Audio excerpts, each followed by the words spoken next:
Yes, thanks for coming on. Thank you for having me. Of course. I realize Again. I haven't seen you in like a good solid year. Which is upsetting. Yeah, it's always such a good time when we're together. Absolutely. And we've done some fun projects too. We've made at least one movie together, one web series, two web series, One. just the one. Yeah, Experience just the Curve. one. Yes. I thought you jumped in on. Oh wait, no, Yeah, Noni. Yeah, you yeah, jumped in on Nobodies of New York, which was a lot of fun as well. yeah. Because I was DP on that, technically producer for the first season. So we were working together. The better season. First one's always the best. Yeah. Since then, you have launched. What's that? What's that on your shirt? Take 303. Take 303. It's a podcast also about reviewing movies. I started with a buddy of mine from high school, and we were just like thinking like how there's so many podcasts that people review movies on. How could we do something different? Because you have to do something different. Otherwise, you're just like like everybody else. So we were like, we're just two guys. We're not gonna be talking about mise en scène. We're gonna just like talk about were we entertained, and that was the idea. Just two bros talking about movies, and then even then you still have to set yourself apart. So I was like, well, I'm the filmmaker, and he's my friend, and then we were like, let's go off of that. It's like this is the show with the filmmaker and his friend, and that's our titles. I love that. It reminds me of, and this is completely different and in no way related, but it reminds me of, have you ever seen those clips on TikTok, Instagram, YouTube of the two guys that are singing the song and it's like, I know the words, and then the other guy's like, and I don't? No, I haven't seen these. They do like popular songs like Paramore and Fall Out Boy, and the guy in the middle is playing piano, and the one guy sings like one line, and then the other guy just improvises because he has no idea what's going on. Sorry, that just came to mind. What? So it's just, is he involved in the film industry at all, or is he like completely separate? So somewhat, it is kind of misleading because he's worked on every single movie that I worked on. In some capacity, he's either doing like crafty or like locations. A couple times he was like an AD. So he does have some experience in the film world and does have like, a little bit of know-how of like points and stuff like that. So, he does like a regular desk job though. And I'm more like day to day, like in film. Right. What's been the biggest like disagreement in terms of like, was this movie good? Was this movie not good? Entertaining, not entertaining, that you've had so far? Usually they're from our episodes where we pick movies for each other to review. Okay. Yeah, we did a lot of episodes last year. We're up to 50 now. The episode coming out this week is episode 50. And Take 50, right? yeah. Yeah. So that's I like TV shows where the titles of each episode change and they're like very uniform, like they have like a purpose. So when we were designing it, I was like every episode is a scene. So it's take 303 and then each episode would be scene this, scene that, scene that, take 303. Sorry, it's not take 50, take. Yeah. Got it. So so every episode we have to just like plug into our intro and re-record. Like we recorded a thing where we do like sound, picture, all that stuff. And the take, the scene always changes. That's cool. What do you want this to turn into? Or do you want it to just kind of be what it is right now for as long as you can go? Do you want it to evolve? Do you want it to grow? More people. I saw you had a soccer player on as a guest, and that was the first guest that I noticed was on. And maybe I missed someone in the past, but So we've had a bunch of guests on throughout the year. But like he was like our only celebrity guest. So that's why we maybe really that's that. Yeah. Okay, Yeah. That's okay. Yeah, our guest list was very all over the place. We had my dad. He was the very first guest that we had. Then we had like Joe's, my co-host, his best friend from grammar school. We had him on for the Flash episode. And the only reason we picked him was because he has a giant tattoo of the Flash logo across his chest. So that's how we've been picking people. So we've had some friends from high school. We've had some female friends of Joe's for when we did the Barbie episode. We had to get that other perspective. So just really anyone we could find in our lives. And when we were doing the last episode that you saw, the Mortal Kombat one, I had been working with a retired soccer player, Giuseppe Rossi, and he's a big fan of video games and movies. And when we were filming his podcast, I brought it up and I mentioned oh yeah, the new Mortal Kombat game is coming out. And he was like, oh shit, that's awesome. So I was like, would you want to come on the show? And it just happened where Joe was able to, he lives deep in Jersey, so we had to go out there. But we were like, let's film one of your episodes. And then immediately after, since we're already set up, let's just film one of ours. And he was like, yeah, 100%. So this year right now, the goal is to grow it as much as possible. And we're actually trying to work a deal with a movie theater to see if we can get sponsors and do cross promotion. We were doing some on the street content during the summer. I remember seeing that. Yeah. And when we did that, we had really good traction. We had 20,000 impressions overnight. Oh, wow. Yeah, it was insane. Because Joe was pushing we have to go see movies the night they come out and get the episodes out ASAP. Mm-hmm. That was his move. And then I was like, yeah, 100%. And then we were just outside the theater. We were thinking about Barstool and thinking of the pizza reviews. And we were like, what if we just go outside our local movie theater, because it's not a chain or anything. It's not an AMC or a Regal. And we we're like, let's just interview people and ask them on the spot, what did you think of the movie? And we were like, that's probably funny and it could be cool. It might gain some traction, immediate traction. So we want to do more of that stuff. But if we get the theater sponsorship, we could do it in the lobby and have a bigger presence potentially. That would be very cool. Did you reach out to or are you planning to reach out to the local one, or are you looking at a bigger? Definitely the local one. And we actually have this funny idea because it's really a mom and pop shop kind of theater. And they're still doing $10 movies, $6 on a Wednesday. Concessions, they haven't raised the prices at all. Where is this place at? Not gatekeeping, but Alpine Cinemas in Brooklyn. Noted. But yeah, we just think it's a really solid opportunity to work with that kind of place. And we even had this this idea of doing a Nicole Kidman AMC kind of promo for them. Obviously we don't have a celebrity, but hey, maybe we could get a soccer player to do it. Right, yeah. And be we see movies at the Alpine, that kind of thing. That would be very cool. And I'm sure they would love it too. Yeah, it's just a fun thing. I think it could definitely get a lot of traction, especially maybe with the local news, that kind of thing. And theaters need them now because not a lot of people are going.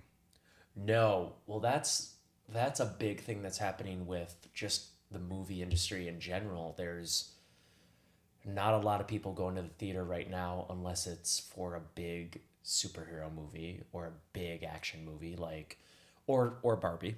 Superhero, action, or Barbie. And it seems like the industry is really trying to figure that out.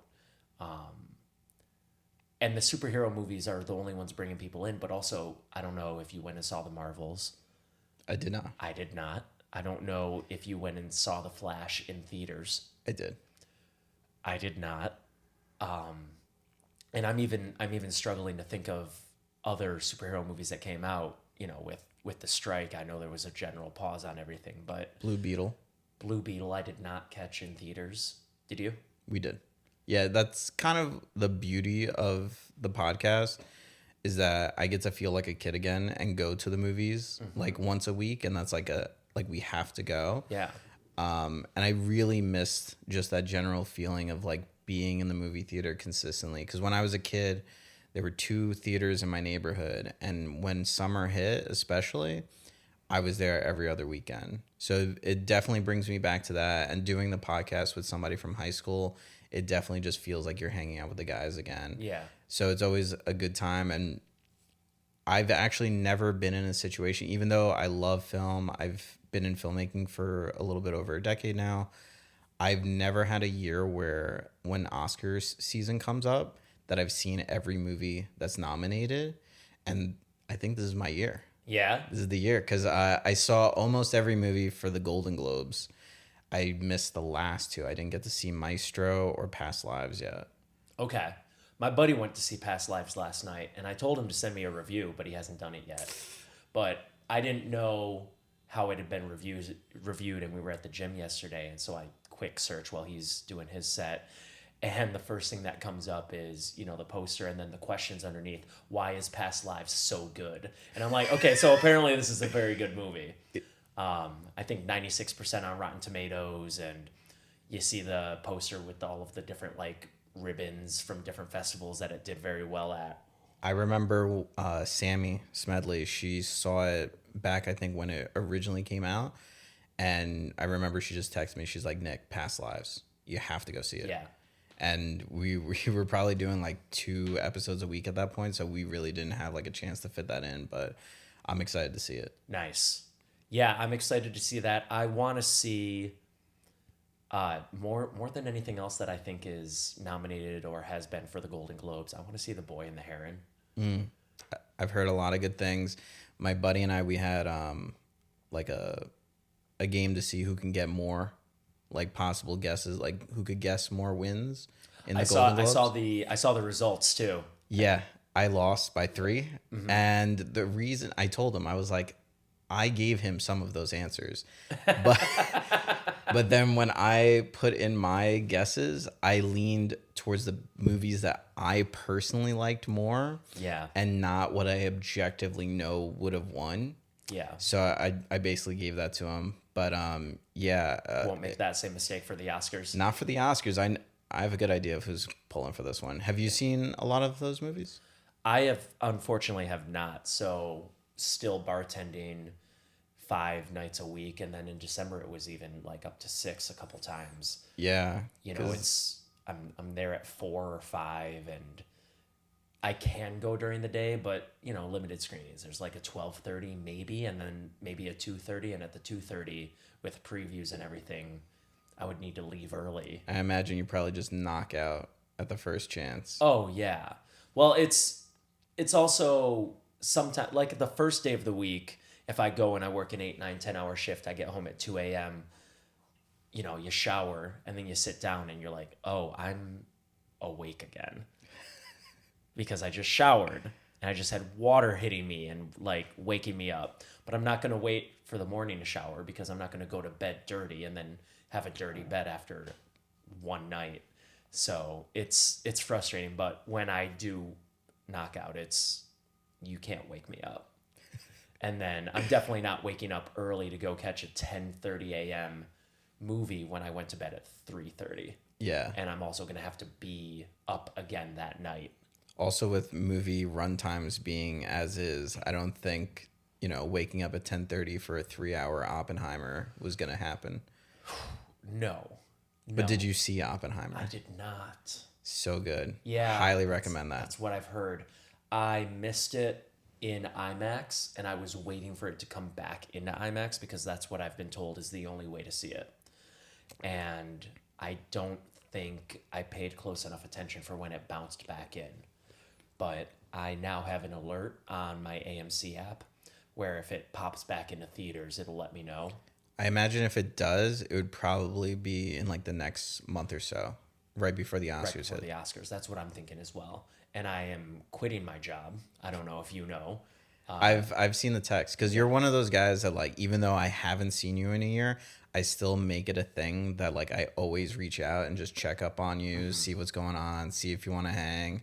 Jane also wants to hang out, so we got to get this going. That's what you said last time we talked about it. And I want to have her on here as well. If I had the space, I would have you on at the same time.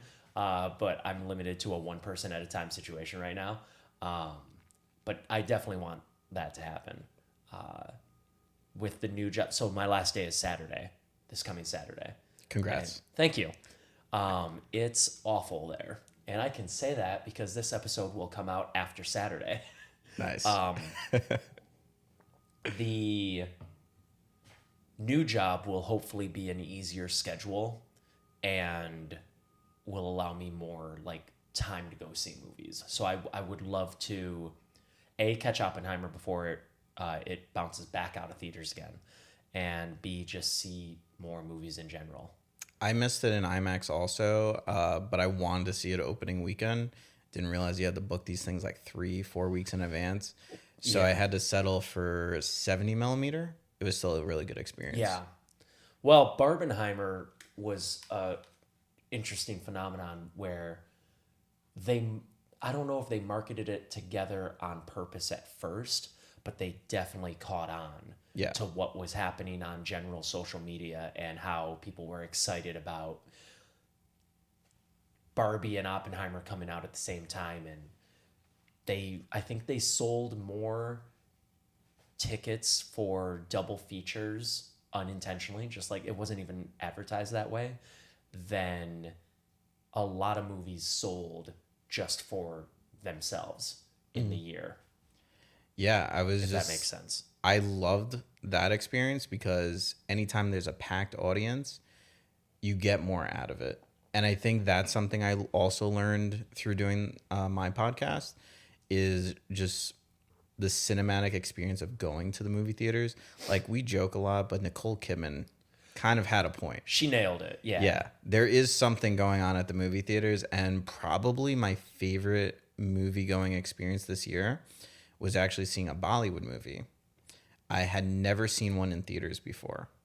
I've only seen them on Netflix or Amazon or something like that. Was it the one that did really well, like on Netflix? I forget the name, but it's the one that everyone talked about like 6-8 months ago. Not that one. Okay. I know which one you're talking about. Okay. That was RRR. Yes. Yes, which is also a really good movie if you haven't seen it. I've seen the dance sequences.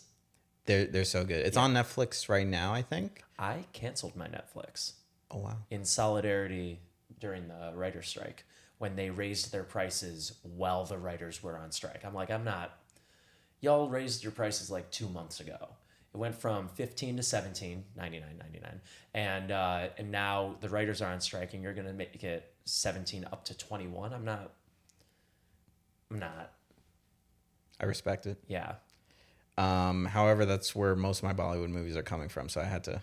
Yeah. Valid. Yeah. And like Netflix does a very good job of worldwide content available. Yeah. So Rocky or Ronnie came out this year, and it was easily one of my favorite experiences in a movie theater.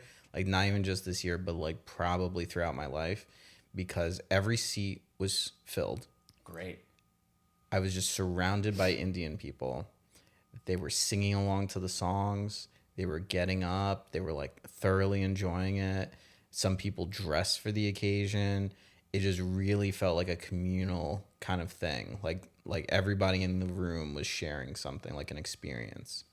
Was it original music that everyone just was prepared and knew in advance, or was it like pop, like a jukebox musical? From what I've gathered, there's like pop songs that come out during the year, and then they're featured in the movie, and then the actors are lip singing to those songs. So people know the songs, they've loved the songs, and now they're on the big screen. And the dances, as you've seen, they go all out. Oh yeah, So it's absolutely insane. that's great. And when was that? That was, I think, over the summer, around like August. Okay. And nothing topped that for the rest of the year. Cinematic wise, I don't think so, except for maybe like Oppenheimer. It was Right. like full room Right. kind of thing. Spider-Man was an interesting watch. No Way Home, No, Across Across the the- Spider-Verse. also a great movie. So I was in the minority of people who felt kind of like about it. Uh-oh. Yeah. So I think it's a great movie. I think it's a fun. Yeah. Now you're gonna understand why we got like 20,000 views over the summer. So I think it was a great movie and it was Stirred very controversy. fun. But I feel like it also felt very incomplete because it was a part one and of a part two, and I felt like it was so stretched out that I didn't get a lot from the second one. So I'm holding my full review until the third. You're gonna look at it as part 1 and part 2, but one big movie. Yes. Okay. Because I felt like there wasn't enough going on. And it felt like it was just like going through the motions of the first movie again. And there was a lot that felt unanswered. So I'm still holding back on that one. But we say it in our full podcast. If we had a lot of comments on social media about like, you guys are just like baiting for like views and stuff like that. We were like, no, like, look at the movie. Like, actually think about what you guys are praising and realize that we're receiving half of a product technically. So how can we give a full review? Yeah. And it was just like an interesting experience because when we went to the theater and, you know, the credits hit, there were actually people behind us screaming out that were upset with the ending, that it ended. So we weren't the only ones. There are people like that. Just so that the world knows. Right. And yeah, I think it's definitely like a fun experience, but it wasn't like top for me. Okay. And I was very surprised that it didn't win the award at the Golden Globes. The Boy and the Heron one, right? Yeah. Yeah. Which I have not seen yet, so I can't have an opinion. Yeah, I haven't seen it, but I was just very surprised that it lost it. You know, a movie that I haven't seen yet somehow winning just doesn't make sense to me. I know the filmmaker. I've seen a lot of Studio Ghibli films. I believe that it's Yeah, I've seen Miyazaki. It's Miyazaki, right? yes. Yeah, so I've seen like 2 or 3 of his movies, so I can understand why it's up there. Should do a segment on the like you did your 31 Christmas movies. Just work through all of. Oh man, I don't think I could do it. We dialed back on like our output for 2024. We were originally doing 2 movies a week, but it's a lot. It's a lot. It's definitely a lot. And then when we got to Halloween, we were doing 1 movie a day. That's respectfully, that sounds like it's too much.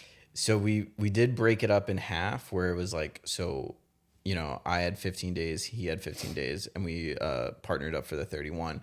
But even every other day, it was a lot. So we were on burnout heading into November. So for our 25 days of Christmas, we picked movies that we had already seen. And we're like, we can't do that again. Right. So going into 2024, every week we're only doing 1 movie, and we're doing the new releases. In the past, we were pairing it with an older film, which felt right and felt like, you know, a little niche for us. But we just couldn't keep up with that, especially with like work and everything. So we decided to, you know, move forward only doing 1 movie, and then hopefully just build up the quality of that, because we can have longer, deeper discussions about those movies. And so far, 2024, not looking that great. We saw Night Swim and Book of Clarence so far. I don't think I've even heard of those. Yeah, so Night Swim is about a ghost pool. What? So there's a evil entity inside the pool, the swimming pool. Okay. And it just, you know, sucks people in. And that's the movie. Sure. And you could... Were you entertained? Not at all. Okay. And then the second movie was Book of Clarence, which was like a drama version of Life of Brian. The Monty Python? Yeah. Okay. So an uninteresting, boring version of an amazing movie. Yes. And you know my co-host Joe. Yes. And you know his background where he went to the seminary. Yes. And taking him there was another layer of that, because they play with like the biblical stories a little bit, but it was so like all over the place that you really had no idea what was real and what wasn't, or what aligns with the actual stories. Like they really just pick and choose whatever they wanted. So a worse version of Life of Brian. Yeah. Not entertaining? Not entertaining. He was ready to walk out, and a couple in front of us actually did. That's a big marker. Yeah. You just want to when you're like, I paid for this, but I would rather have my next 30 minutes back. Now, my threshold for shitty movies is very high. Right. I can sit through them. He could not. I've never walked out of a movie theater. Have you? Like mid-movie? Once. What movie? The Simpsons movie. Wow. I didn't grow up on The Simpsons. Okay. This was back, obviously, for me, this was back in high school. And I was there with my girlfriend of the time and a few of her friends. And I actually, she'll need to back this up because we're on good terms now. So I can ask her. I think we were broken up and trying to be friends. And neither of us grew up on Simpsons. And so we go and see the Simpsons movie with like 6 or 7 of us. And we're sitting next to each other. And we're just not laughing at any of the things. And I think we just look at each other and we're like, do you want to not be here? Do you want to go do literally anything else? And I forget who said it first, but the other person was like, yes. And so we got up and we left. I think that's the only time I've walked out of a movie theater. I've turned movies off in my home. Like I've put something on, I've rented, I've paid like the $2 or the $5 or the $15 to rent it, and I've turned it off. But I think The Simpsons is the only movie I walked out of. Yeah, I can't say I have yet, but I've definitely. I don't even think I've turned off movies. I think I really just like. You want to finish it. I want to see where you're taking this, Yeah. and then I can really judge you for what you are. Like, what's your favorite non-mainstream, not like if you were to name it right now and 100 people are listening, what's like less than 5 people would probably know what it is, or less than 10 people would probably know what it is, like a sleeper hit? I don't think there's any movie that only 10 people have seen, but I've got one. Yeah, it's a foreign film, which I would imagine is probably the case. For anyone who would answer, I think it's called The Platform. I've heard of it. It's on Netflix. I've seen the poster. I think it's in my watch list. It's very interesting. So the concept is, I don't know what the world looks like. You never see what the world is like, but you're given the idea that people are in poverty, people are in debt, and so they can, for a lump sum of money, volunteer themselves into this prison. And then there are also criminals in the prison. And they tell you that there are 120 levels. And there's a platform that starts on level 1, and it's full of food. And it sits there for, I think, 2 minutes. And then it goes down to the next one, sits for 2 minutes, goes down to the next one, sits for 2 minutes, all the way down until it hits the bottom. And it's this idea, it's this take on society of the haves and the have-nots, and the haves will always take more than they need. And, you know, you've got the people that are on level like 14 and they're like, oh, they're excited. But every 30 days, the room fills with gas, you get knocked out, and when you wake up, you're on a different level. And so you might have been on level 1 and you might have eaten the amazing food fresh from the kitchen for 30 days, but you might wake up at level 100 and you might not get food. You might get like the crumbs. You might, if there are crumbs. And it's wild because the people at the top like don't care about the people below them. They treat them awful. They'll ignore them. They'll yell at them. They'll like throw stuff at them, treat them like animals basically. But then they'll be the people below someone as well. I highly recommend it. And it's got a crazy second and third act. I haven't said anything that you won't find out in the first 20, 30 minutes. I can only imagine where it goes from there. Because I've seen like movies like probably like The Hunt. That was more like blockbuster, kind of like mainstream of it, but it's the same kind of like 2-3 years ago. Yeah, it's like the survival of the fittest kind of idea. And I think there's like a few, like the cube, not the cube, but there's I think 2 cubes, one of which was like people in a circle, and they like every like 10 minutes they have to kill one of them. And I haven't heard of that one. Something like that. Like it feels very like one of those movies. Yeah. And they're always so interesting because it really does kind of show you what people are like. And to answer your question, I think for me, I would lean The Last Dragon. That sounds very familiar. It was like 1984, 85. Right. And basically it's about this black guy. He's like training to be a martial artist. He's on like the last tier of his training, and he has to find the last dragon. That's like his mission. So it takes place actually in Harlem, and it's very much like an exploitation kind of film. It's like subverting a lot of those things in there also. So his main conflict is like beefing with the Shogun of Harlem, which is this absolutely crazy character. Right. And when they reach the last level, they get like this magical glow around their bodies. So at the ending, it almost feels like Star Wars, where one guy is glowing like bright orange and another guy is glowing red. And it's so campy and so fun. The music is absolutely... It takes a break in the middle of the movie to showcase a music video from DeBarge. Just a place where this is. And I absolutely loved it. I had it on repeat because my dad, he's a movie lover.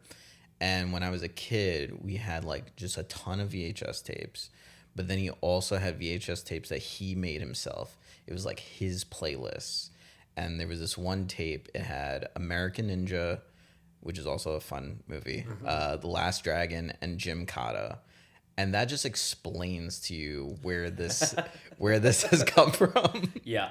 So the first movie is about this white guy that kind of has like memory loss, and he grows up in the Orient, and he learns about martial arts, and he's the American ninja, which is just completely unheard of to regular ninjas. Right. They're like, oh my God, he knows our ways, and like it's that kind of movie. And then Jim Cotta is about a gymnast who learned karate. So Jim Cotta, that's all you need to know about these movies. So they're very like, you know, kooky and crazy, like low budget martial arts movies from like the 70s and 80s and the 90s. And that's what I grew up on. So, you know, the goal in life is to make something of that nature, but on like a nicer scale, and like have people appreciate like martial arts movies, because they're a dying art right now. They are, yeah. It's not something that I think I've seen in the mainstream except for Shang-Chi, which is, again, Marvel superhero, and we're getting tired of that kind of stuff. Yeah, and unless you really search for like things outside the US, like The Raid and Raid 2, IP Man, like all those kinds of movies. Just came out with the final IP Man. I think they're up to 4 or 5 now. Isn't this going to be the last one? There's like a few. So there's like one main series, and then there's like the Grandmaster, which I think is like the prequel or something of that nature. There's like so many of them because it's such a big thing for them. Right. But yeah, really like Indonesia is like a big thing right now. They're putting out a lot of great content, and I'm actually excited because I'm working on a short film right now. I was about to ask. And it has like a big fight sequence in it. So I just reached out to like a fight choreographer because I want to make sure it's done really nicely. Mm-hmm. So I'm watching a lot of action movies right now to kind of like prep my mind for it.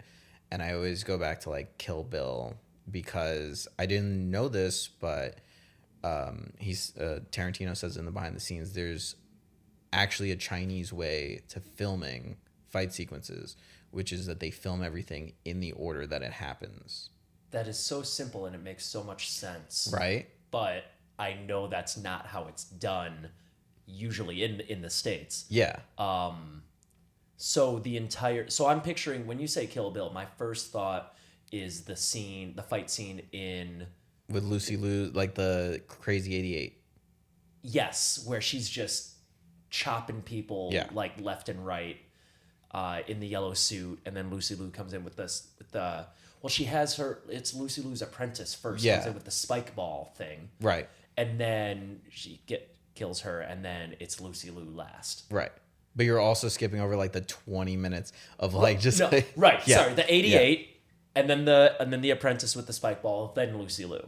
And then, by that point, I don't know how there's not just 3 inches of blood on the floor, because that's so many people. I think there is. I think that was like I think part of the reason they went to black and white was to kind of like savor what supply they did have. Yeah, that makes sense. Love that movie. Sidebar. Yeah. don't believe Tarantino is only going to do one more movie. I know it's a big thing. I know he's making a big thing about it, but he's 60, right? And so let's say he's making it now and it comes out when he's 61 or 62. And he'll live another 18-ish years. Let's say he hits 80. Let's say conservatively he hits 70. You're going to tell me that he's not going to have another good idea in 8, 10, 18, 20 years where he's like, this is a good idea. Someone should make this movie. I'm going to make this movie. He gave himself a little bit of an out because he said it was two things. It was either he stops at 10 or stops at 60. He passed 60. So he's going to stop at 10. But he said that if he does have ideas, he'll be a novelist instead. I'm going to keep my opinion as it is. And I'm just going to adjust it to, you think he's not going to look at a novel and be like, man, this would look great on the screen? I don't know. There's something about the perfect filmography that is so intriguing because we think about people like Hitchcock, horrible filmography. But please use that as the teaser.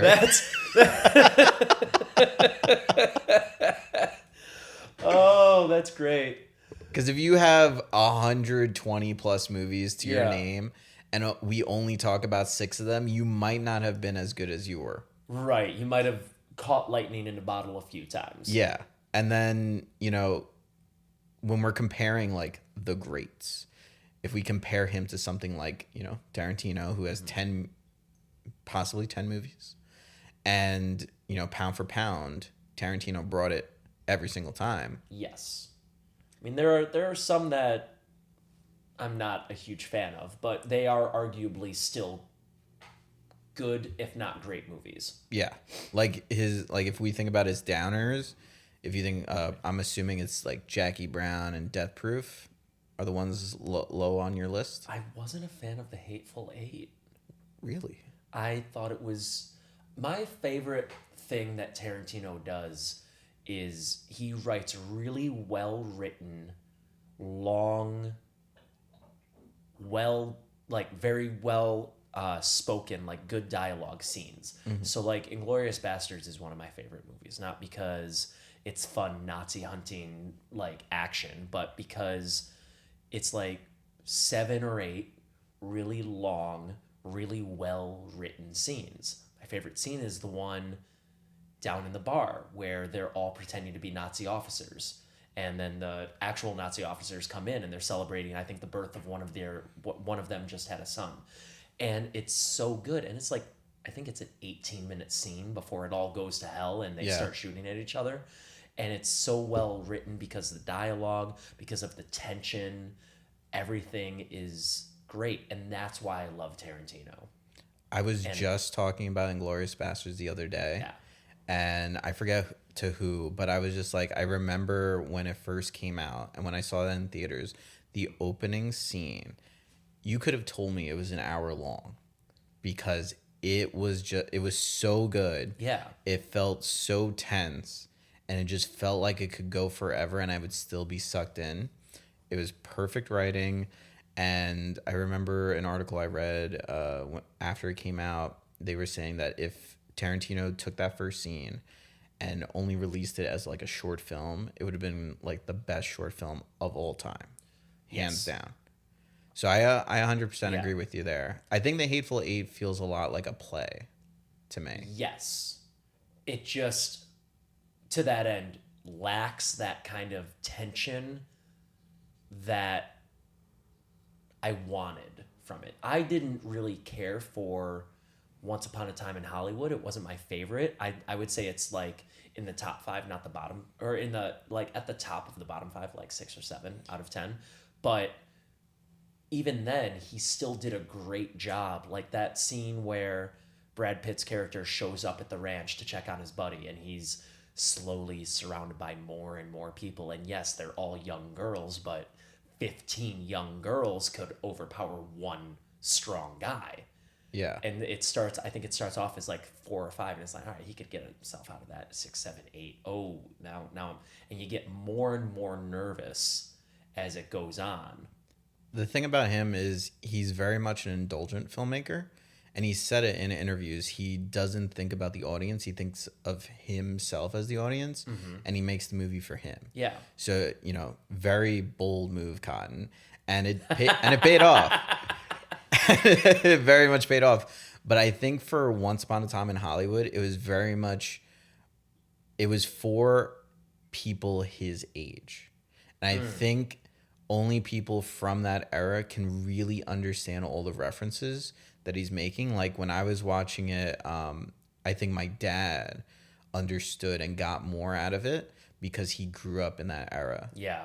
And he saw the movies that Tarantino was parodying, basically. And a lot of the times, for like Kill Bill or Pulp Fiction, we really didn't need to get the references. And it was just so accessible to us. But I think since Once Upon a Time in Hollywood, it was so grounded in an almost real event. I feel like growing up in that time definitely, brings you closer to that, because when I even think about seeing it in the theaters, I was one of the only people laughing in my area of the theater, which was surrounded by mostly people our age. But the older folks that were on the other side, I don't know why we were split by age, but I don't know. They were the ones laughing. And I still, chuckled here and there throughout it, because I grew up with those older movies because of my dad. So I feel like, it was definitely for a specific group. Okay. That makes sense. Yeah. So I think, whether you love or hate Tarantino, you can't deny that he's an absolute genius.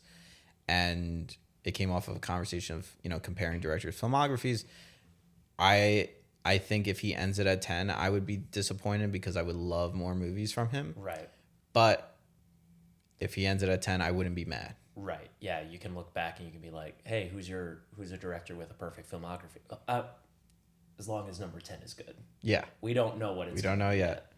I'm sad about the Bruce Willis thing. Mm-hmm. Mainly because I'm sad for him that this is kind of where he's ended up. But also I feel bad because Tarantino wanted him to make a cameo in his final film. I think he said in an interview, he's like, if we can make it happen, if Bruce is comfortable with it, if we're okay with it, then I would love to have him in it. And that makes me kind of think, who else is he going to bring back? Because Bruce Willis was in just the one movie, just Pulp Fiction. Yeah. And he has other people in multiple movies. Obviously, I think Sam Jackson is going to appear in this final one. He's in like every single one of them except I think like one. Was he in Kill Bill? He was in Kill Bill Part 2. So if you count it as one thing. Once Upon a Time in Hollywood. I don't recall seeing him in that. I don't recall him in Inglourious Bastards. Narrator. He always sneaks in. Good boy. Good call. Well done. Sam Jackson. Mint. So all of this about movies that have been coming out or are in the past. Where do you see the industry moving towards? It's hard to not feel pessimistic about it, especially nowadays. It feels like, especially with all the AI stuff going on, I feel like there will be less jobs. There's obviously just an emphasis on streaming. So I see it dwindling over time. I think it will always be a thing because I think we're always watching TV. We're always consuming. We're always watching movies. So in some way, shape, or form, it will be alive. But I just feel like that window of opportunity for people trying to make it into the industry is going to become smaller and smaller and smaller. The optimist in me would like to see people realize they have the opportunity to change that at the same time. Because yes, it would take some boycotting, but I feel like we could change things. And I think it all kind of started going downhill when digital became the mainstream, when all movies were released digitally in theaters, like when projectionists stopped being like film projectionists. So I think if we were able to move back towards that, that would be the start of something. And if we push for less streaming, or at least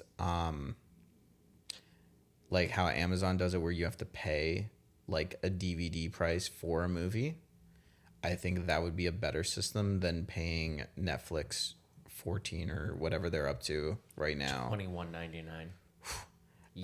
Yeah. So they're automatic, so I don't know anymore. But Yeah. that's disappointing. Yeah. So I think if we pay by the movie, I think that would be better. I think if films were less available to us at home and we had to go to the theaters, I think we can boost revenue there, and then also boost, the potential of better movies coming out. And even right now, we complain about a saturated market with like superhero movies and all of that stuff, and continuing IPs. Like Barbie is going to set up Mattel right now, and a lot of toy companies for toy movies. There's like a Magic 8 Ball movie coming out, Sally Pocket, Polly Pocket. Sally Pocket. Yeah, sorry. Sally Pocket, Polly's best friend. Yeah. Polly Pocket, Never heard of. Rock'em Sock'em Robots. Like, they're really going. Really?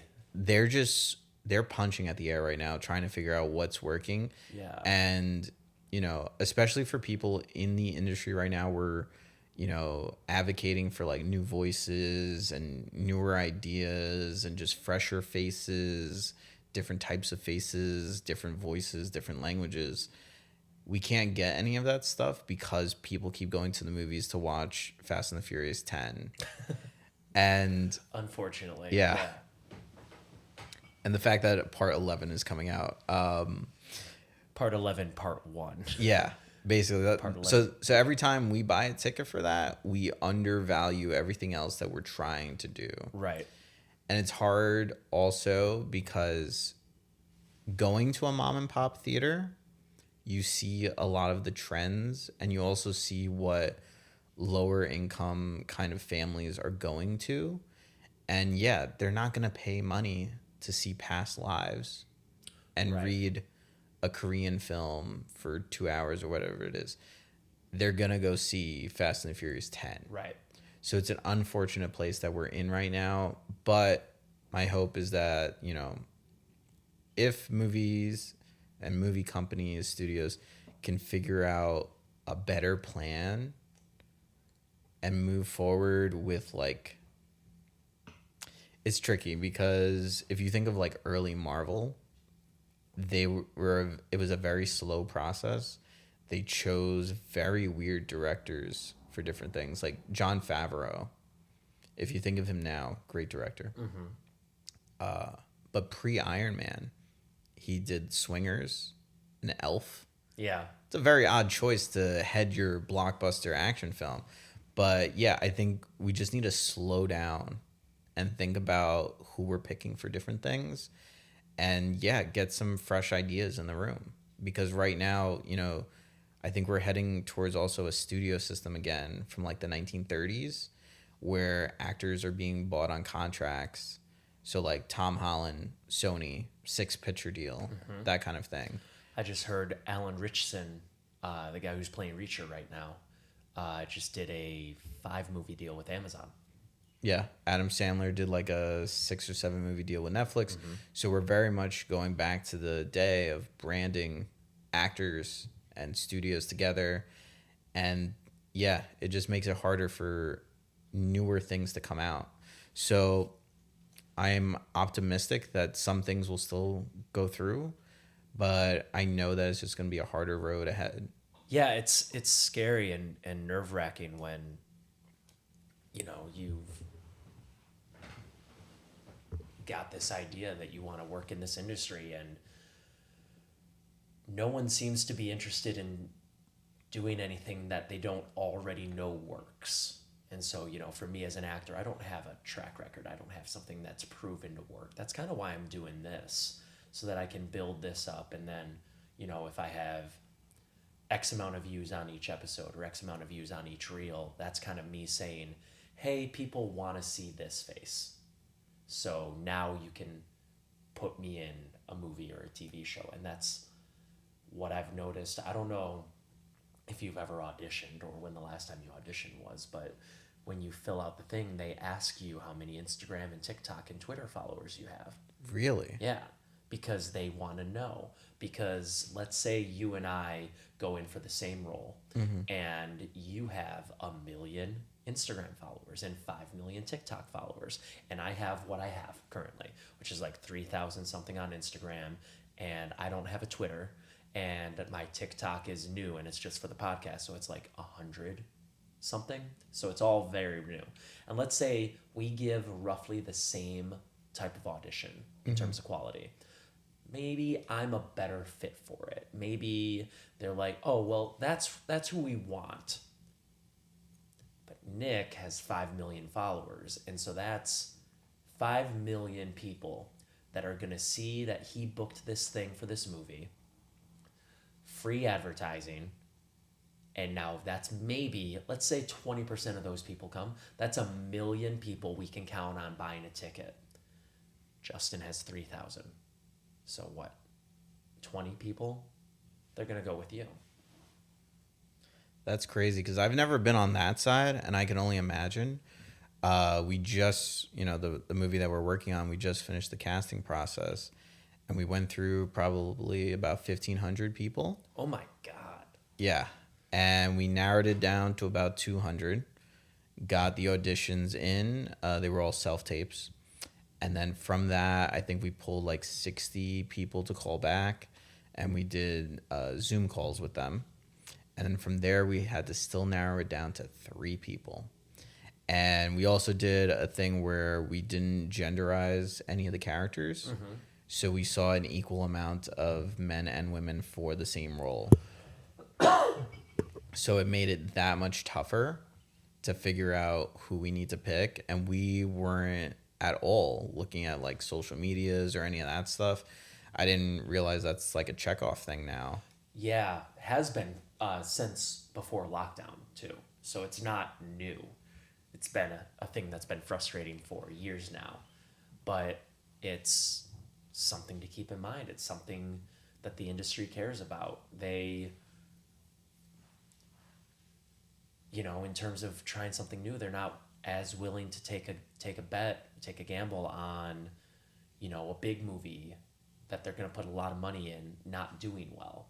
So they're going to stack it with a cast that they think is going to get butts in seats. They do it on Broadway too. It's the reason why Music Man got the Winter Garden, which is, I believe, the biggest Broadway theater in terms of how many seats it has. They put Hugh Jackman in the lead. I went and saw Hugh Jackman in a show called The River, I think 7-8 years ago. Great play. Nothing genius, nothing super innovative, but a good acting, good play.